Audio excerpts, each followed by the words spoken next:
I want you to go into a server and actively practice this fight. There's going to be times when you're playing ranked or times when you're going to be playing with your team and you take a fight and you go, man, I can't believe I didn't win that fight. And then I want you to really investigate why you didn't win that fight and how you can make that fight better next time.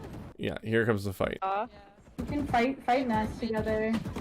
That's the fight, okay? Yeah. We need to make that as perfect as possible. Every single time you need to be peeking out properly. I'd say slice the pie is going to be really important here. So as you're coming through, look at where your crosshair placement is. You completely ignored this as being a threat angle, right? You didn't really clear this properly either. So you need to slice the pie properly, go into a server and practice taking this fight over and over again, slice all the angles. Hello, my name is Worthy, a professional Valorant coach. If you're looking to climb the ranks and improve your overall gameplay, you definitely want to leave a like and a sub and enjoy the video.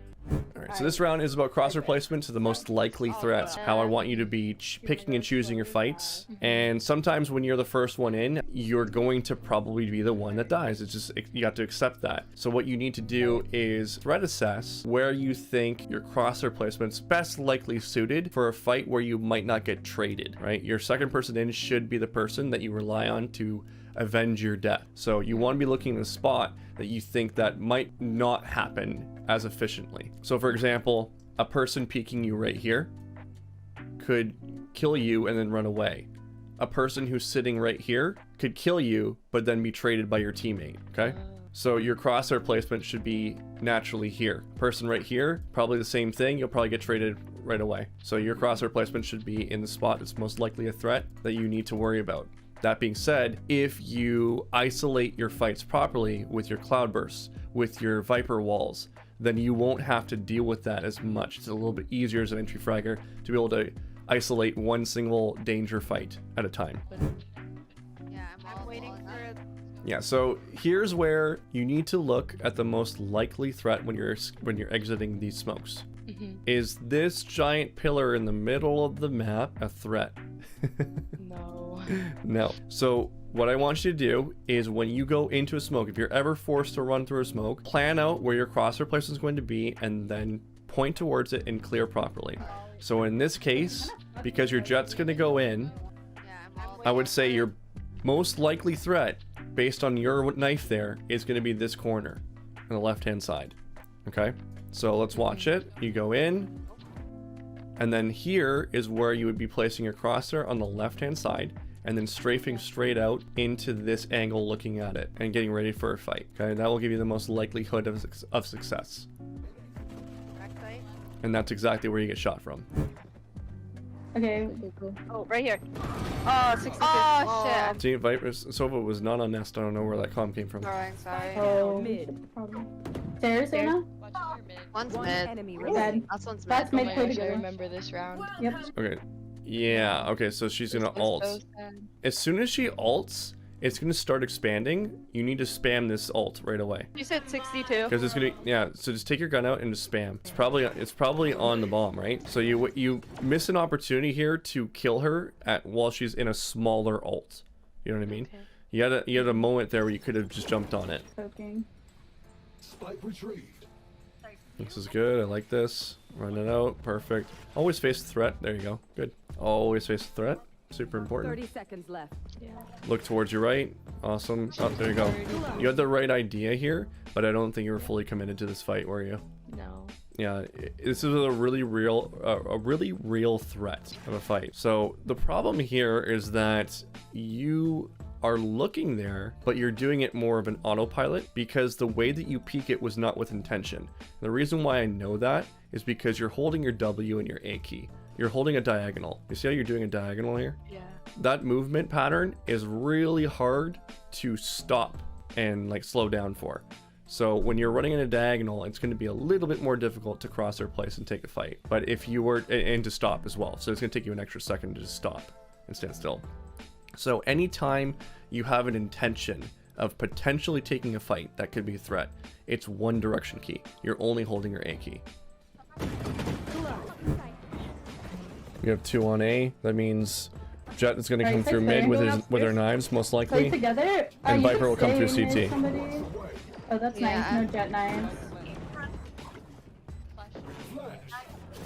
Okay, was this necessary? Was this necessary? No. No, it wasn't necessary. You didn't need to do it. Why? Because it's a 5v3 and like they're not even on site yet and like the bomb is planted.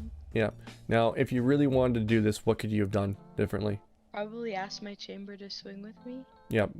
Communicate it. Say, I'm gonna be flash peeking, CT 3, 2, 1, flashing, peeking now, At least calm that you're doing that so that you can have that conversation. Other things that you can do, you don't necessarily have to right click flash this either. You could bank this off the wall and have it land behind yellow, and they're gonna see it, right? So as soon as the enemy team sees it, you peek out, what are they going to do? Run away. They're gonna look away from the flash. So you're going to be able to shoot them in the head while they're not looking at you because they're dodging the flash, right? So you don't necessarily have to flash a person if you want to do that. So that being said, the right answer to this situation is you do not need to do anything. You just hold the ground and you're good. You win this round, no problem, right? But if you had to, those are the options that you have with your flash. All of a sudden now it's a 3v2 situation, right? And all of this comes from one little peek that you didn't have to do. I want you to be more responsible in terms of looking at your rear view mirror at the top of your screen, right? I've talked about driver's protocol before, and you actively calming numbers, okay? If you actively start calming numbers, it's going to improve you massively as a player because you're going to stop making decisions that don't fit with the round win condition. So this is crosshair placement. I'm going to also give you a little practice routine as well. I want you to go into a server and actively practice this fight. There's going to be times when you're playing ranked or times when you're going to be playing with your team and you take a fight and you go, man, I can't believe I didn't win that fight. And then I want you to really investigate why you didn't win that fight and how you can make that fight better next time. Yeah, here comes the fight. We can fight nests together.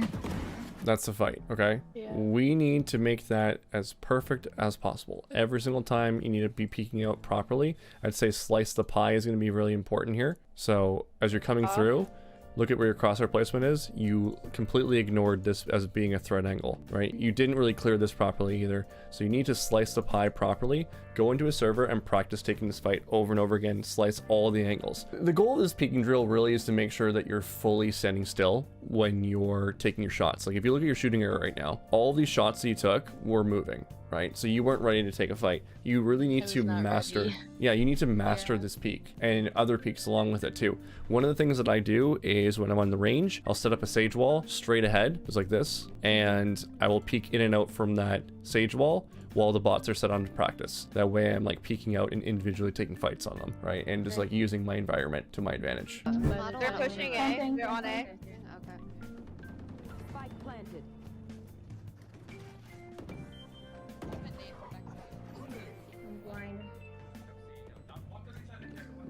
Okay, let me go back a bit because there's a lot of stuff here. A lot of stuff to unpack.